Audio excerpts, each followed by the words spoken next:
A monk was walking through the monastery courtyard when another monk bumped into him, spilling tea across his robes. Anger flared instantly, hot, tight, demanding response.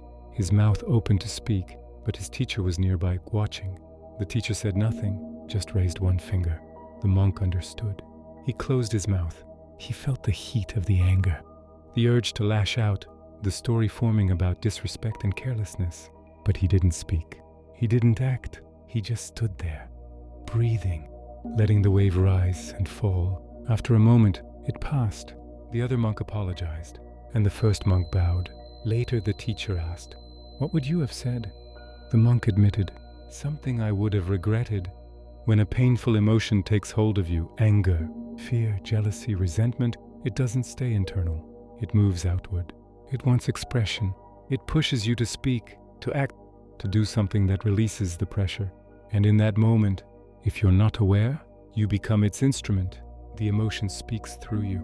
And what comes out is almost always clumsy, harsh, damaging, words you can't take back. Actions that create harm, not because you wanted to hurt anyone, but because you weren't present. You were possessed.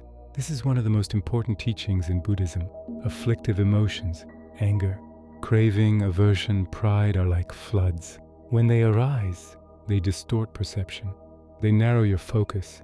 They make everything feel urgent, justified, necessary. And from that distorted state, you act. You say things you don't mean. You blame people who don't deserve it. You lash out at the person closest to you because they happen to be there when the emotion needs a target. And the damage is real, not just to others, but to yourself. Because every time you act from an afflictive emotion, you strengthen that pattern. You deepen the groove.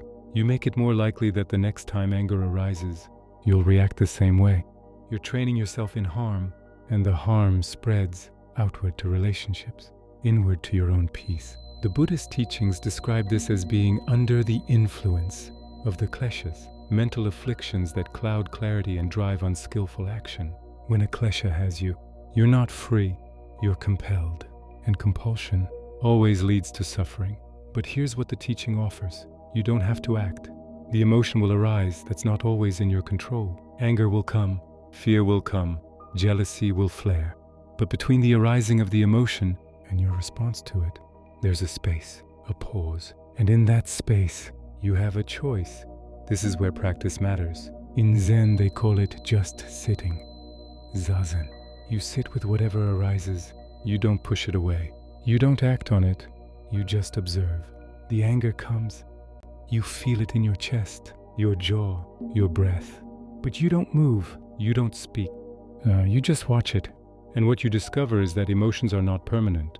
They rise, they peak, they fall, like waves. And if you don't feed them with thought or action, they pass. But we rarely give them the chance to pass. The moment anger arises, we're already forming the sentence we're going to say. We're already justifying it. We're already convinced that the other person deserves it. And in that momentum, the pause disappears. We act, and only afterward, when the emotion subsides, do we see clearly. And by then, the damage is done. The Taoist teaching points to Wu Wei, non-action, or more precisely, non-forced action. It doesn't mean doing nothing. It means not acting from compulsion, not reacting blindly. It means waiting until the muddy water settles, and you can see clearly before you move. When you're caught in an afflictive emotion, the water is muddy. Everything is distorted, and any action taken from that state will be clumsy at best, harmful at worst. So the practice is simple but demanding. When an afflictive emotion arises, pause. Don't speak. Don't act. Just feel it. Let it move through you. Notice the sensations, the heat, the tightness, the urge to do something. But don't obey the urge. Just stay present with it. Breathe. Wait. This takes strength.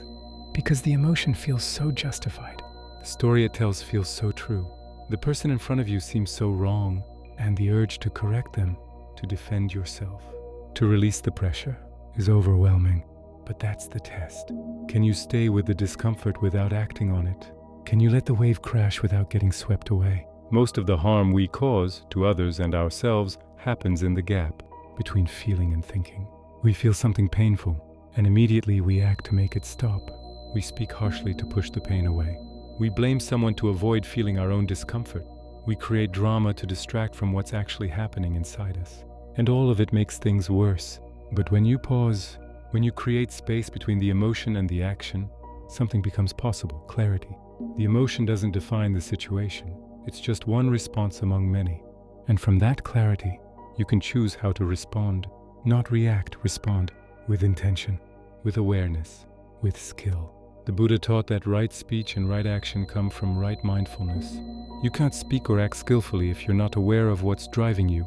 And when an afflictive emotion is driving you, awareness is the first thing that disappears. So you train yourself to pause, to notice, to stay present even when everything in you wants to react. This doesn't mean suppressing emotion. Suppression just buries it. And buried emotions resurface later, often more destructively. The practice is to feel the emotion fully, but not act from it. Let it be there. Let it move through you. And when it passes, when the water clears, then you can choose your words and actions from a place of presence, not possession. The monk kept his teacher's gesture in mind. One finger raised, a reminder, pause, feel, wait. And in that pause, he found freedom not from emotion, but from being controlled by it.